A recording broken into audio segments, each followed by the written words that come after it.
Assalamualaikum warahmatullahi wabarakatuh. Halo semuanya, perkenalkan kita dari kelompok 9 dari kelas C. Sebelumnya izin memperkenalkan diri, nama saya Sultan Adil Sujati dengan NPM 325. Saya Jilan Korel dengan NPM 153.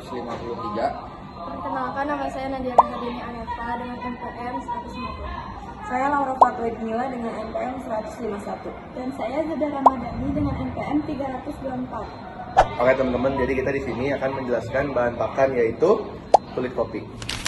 Nama bahan pakannya yaitu kulit kopi dengan nama latin Coffea spp. Selanjutnya ada kelas bahan pakan. Kulit kopi termasuk ke dalam kelas bahan pakan yang keempat atau pakan sumber energi. Selanjutnya ada kandungan nutrisi. Kulit kopi sendiri mengandung BK sebanyak 85-90%, untuk kandungan abunya sebanyak 5-11%, untuk kandungan protein kasarnya sendiri yaitu 8-11%, untuk kandungan serat kasarnya sebanyak 18-30%, untuk kandungan lemak kasarnya sebanyak 2-3%, dan terakhir kandungan BTN-nya sebanyak 30-45%. Lanjut, kandungan antinutrisi pada kulit kopi. Kulit kopi sendiri mengandung zat-zat antinutrisi seperti kafein, tanin, dan asam klorogenat. Kafein itu dapat mengganggu sistem saraf dan menyebabkan gangguan metabolisme jika dikonsumsi secara berlebihan.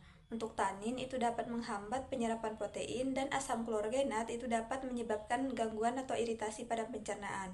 Maka dari itu, penggunaan kulit kopi pada bahan pakan itu perlu dibatasi dan diolah dengan cara yang tepat agar dapat aman dikonsumsi oleh ternak. Baik, selanjutnya kita masuk ke batas penggunaan. Batas penggunaan dalam meransum ternak khususnya untuk ruminansia seperti sapi dan kambing itu umumnya berkisar 10 hingga 15% dari total ransum kering. Penggunaan di atas batas tersebut dapat meningkatkan resiko gangguan pencernaan akibat kandungan serat kasar dan antinutrisi. Dan untuk unggas dan babi cukup tidak disarankan atau jika digunakan itu penggunaannya sangat terbatas karena sistem pencernaan mereka kurang mampu untuk memanfaatkan serat tinggi. Baik, selanjutnya kita akan masuk ke pengelolaan bahan pakan. Pengelolaan kulit kopi bahan pakan harus memperhatikan proses pengeringan dan juga penyimpanannya. Kulit kopi harus dikeringkan dengan baik agar kadar air rendah sehingga tidak mudah berjamur ataupun busuk.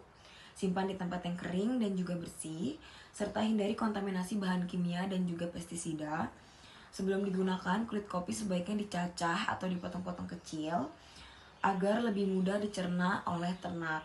Penggunaan fermentasi atau pencampuran dengan bahan lain juga dianjurkan untuk menurunkan kadar antinutrisi. Untuk harganya, harga kulit kopi itu relatif murah karena merupakan limbah industri kopi. Berdasarkan survei harga di berbagai daerah, itu harga kulit kopi 1.000 hingga 2.500 per kilogramnya tergantung kualitas dan juga lokasi pembelian atau daerah pembeliannya.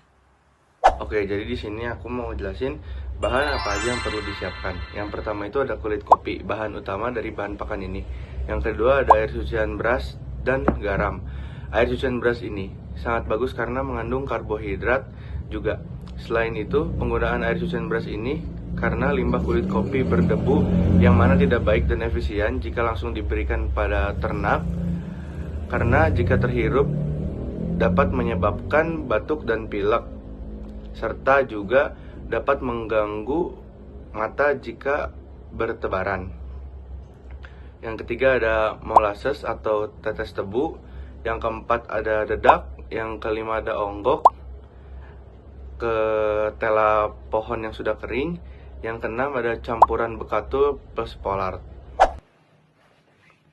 Oke teman-teman, sekarang lanjut ke langkah ya teman-teman ya. Pertama yaitu tuangkan air cucian beras ke dalam baskom. Nah kemudian tambahkan atau tuang tetes tebu dan aduk hingga tercampur sempurna ya teman-teman ya.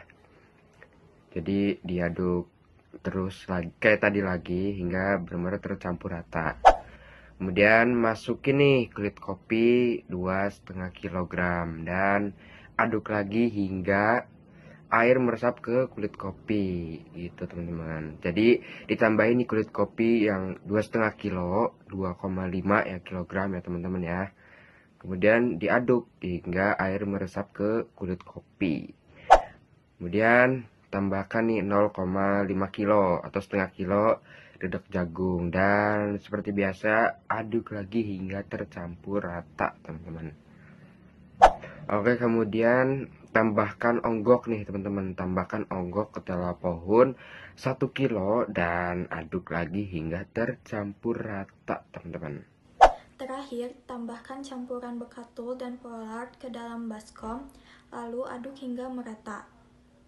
Jika sudah tercampur seperti ini, maka debu-debu tadi tidak lagi bertebaran dan pakan sudah siap diberikan kepada kambing dan domba.